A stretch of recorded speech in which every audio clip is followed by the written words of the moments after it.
Our conversation with Bob Pollock from the Extension Service, brought to you by Marcus and Mack, a law firm representing injured people. He's on the line with us this morning. Bob, good morning. Good morning, Todd. How are you? I'm good. How are you? Wonderful. Hey, let me put you on hold and then reconference you because if somebody calls. 479-1160 if you want to talk to Bob. Let's just do this really quickly. I'm going to punch him out here and punch him out there. And then bring him back here, and then punch him up here. And you should be back with me. You good? Yes, okay. We're here. Shoo! Man. Good job. All right, so I have this thing. A new study finds that bumblebees can force plants to flower earlier so worker bees can get more pollen. Have you heard of this study? No, I haven't heard of that one yet. Yeah, when they bite leaves, they actually bite the leaves, the plants flower an average of 30 days earlier than they would otherwise. Researchers never knew it about now. They're all excited about it because they say it's a familiar insect, and it's very rare that you find out something new these days. And they have no idea why the process works. They think it might be the saliva of the bees. As a test, they tried to replicate the bumblebee damage in additional plants with forceps and a razor. Both sets of plants with injured leaves bloomed faster, but the ones punctured by the bees flowered weeks earlier than those cut by the scientists, suggesting the chemicals in the insect's saliva may be involved as well. How about that? Yeah, how about that?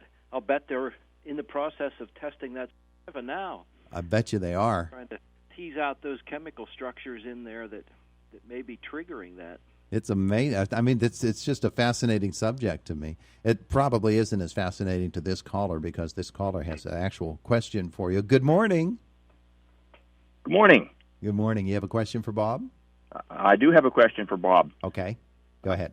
My rhubarb this year looks terrible. It came up early, and then we had all that cold spell, and it just looks terrible. Is there anything I can do? Perhaps I thought about pulling the rhubarb, and maybe it would come up again. Well, it should continue. It probably got frosted. Now, some of those stalks may be fine, but the leaves look really terrible, or does the whole plant look bad? Well, no, the leaves really look terrible, but the plant itself is very small this year. Okay. Well, a couple reasons for that. Up until now, we have really had very little growing conditions for plants to grow.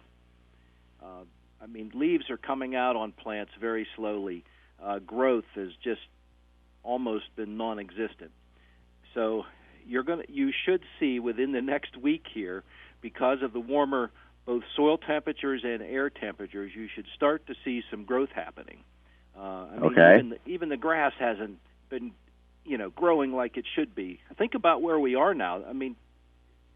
We're coming up on Memorial Day. Things should be a lot farther developed than they are at this point. We went a week or more this month where we had 0 growing degree days, meaning True. that the temperatures were too cool both day and night for plants to grow. So they just sat there.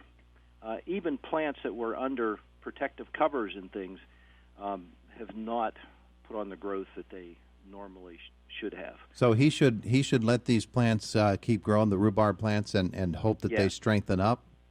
Yeah. Now what can end up they probably will not get as big or robust as they would have had we had a little bit different, had we had a warmer spring and more normal conditions for things to kind of ease into it and grow. A lot of times we'll get shorter distances between the internodes, the nodes and the internodes. So plants are stunted. Let's just put it that way. They're going to okay. What would be a good fertilizer or something to help that along? So, have you fertilized? Did you fertilize them last year? Or no, I didn't. I've been using manure, around them in the fall and so on. But I've never used the commercial fertilizer.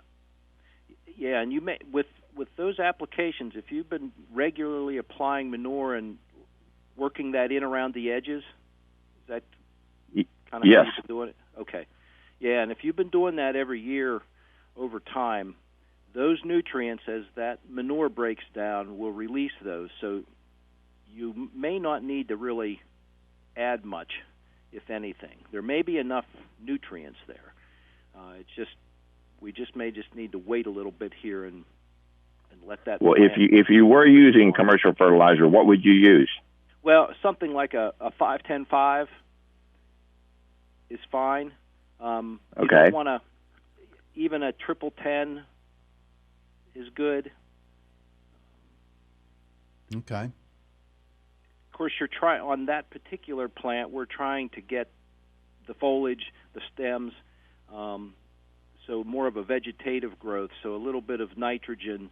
That plant's going to use more than, say, the phosphorus and potassium. So just a little bit of. Normally for the garden, we say about a half a pound of nitrogen per 100 square feet. So a half a pound of actual nitrogen per 100 square feet of surface area is just that general amount of nitrogen that's needed to help those garden plants grow. Mm-hmm. Okay. So of course you got to calculate that out a little bit depending on the fertilizer you get, because it's always those numbers on the bag are percentage by weight, and of course we know the weights of bags vary all over the place in between different products. But the thing that is consistent is that you can always calculate it, whether it's even a liquid fertilizer or one you mix up in water or one that you apply as a granular material. Those percentages are always there, and it's always percentage by weight of the bag or the container. All right, so you should figure just out wait. to get your half a pound per 100 square feet. Don't give up on them now. Maybe give them a little bit of extra juice, and you ought to be good. There you go. Okay. All right, thank you. And make sure they've got enough ample moisture, and up until now we've been really good, overly good on moisture. This past week that really backed off. So just kind of watch them and go from there. All right, good shape. All right, so we're going to put that caller down on this bank here and reopen the line for anybody that wants to call and ask Bob a question this morning. So there you go. People going to be getting those gardens in this weekend, I hope, huh? Well, and people that had planted early, let's say they had some windows there and they were using some protective covers and or milk jugs or whatever they had to help keep things warm and enhance growth. Mm-hmm. They've probably noticed that things haven't grown like they have other years when they've done that same thing, or planted at the same time. And it all goes back to the low temperatures for such a long period of time that we've had up until now. Yeah. Well, and we certainly have noted that. All right, so get the garden in this weekend and get ready for a good growing season. We're going to be optimistic about it. Oh, yeah. There's no reason not to be.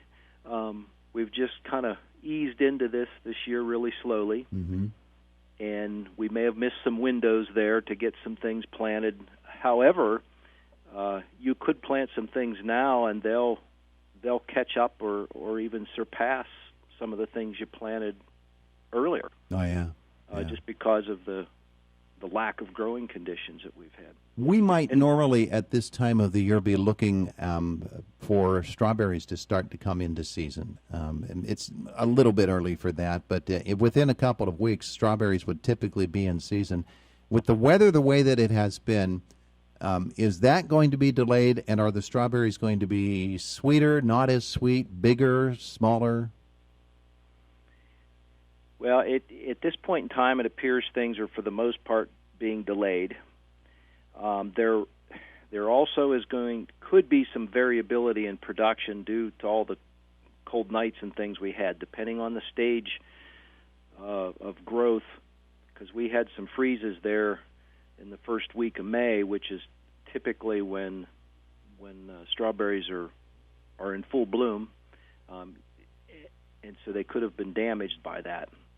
So there could be some partial crop, or at least less than a full crop, depending on the growing conditions and the stage of growth at the point in time where we had those really, really cold temperatures. I know there's damages here and there across the state as far as berries go.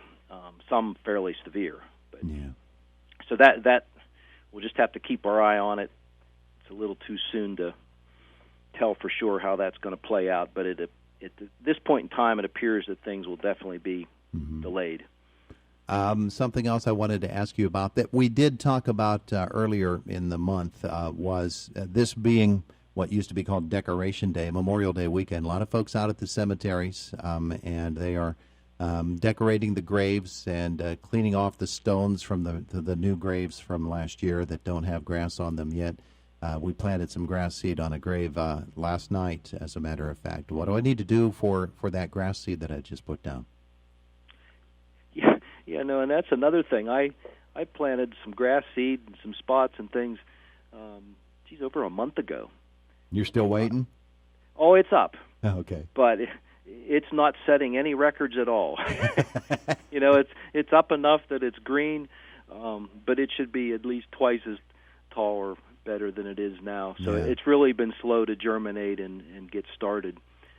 But what you planted last night, because it's getting warmer now, it shouldn't take that long for it to germinate. Mm-hmm. Did you cover it? I did not. I did not because it had sort of coatings and things built into it. But I probably should have, but I didn't have anything with me. Oh, okay. All right. So you seeded it and firmed the soil up after you raked it in a little bit. Okay. Yeah. So when people plant and grass at this seed, point, that the seed needs good contact with the soil. Mm-hmm. So just seeding it, and a lot of times with grass seed, we seed it right on top of the ground, and then we may cover it with like mushroom manure, for example, or peat moss, or even straw. Yeah. Just to give that some cover to hold things in place and provide a little bit of shade and also hold in the moisture. So as long as we get some moisture here, other than the seed having good contact with the soil, then we just need moisture. Mm-hmm. Then within 7 to 10 days, at this point, we should start to see at least like the annual ryegrass and the perennial ryegrass in the mix start to germinate. The other species that may be in there, like the Kentucky bluegrass and fescues, take longer. They might take 2 to 3 weeks before they germinate. Yeah. But it won't be long. Keeping the moisture there is important at this point. Okay. We're out of time. Already, just like that. Just like that. Thank you, Robert. Hey, you're quite welcome. Thank you. Have a great weekend. You too. It's AM 1160 WCCS, 101.1 FM, 101.1 FM, 101.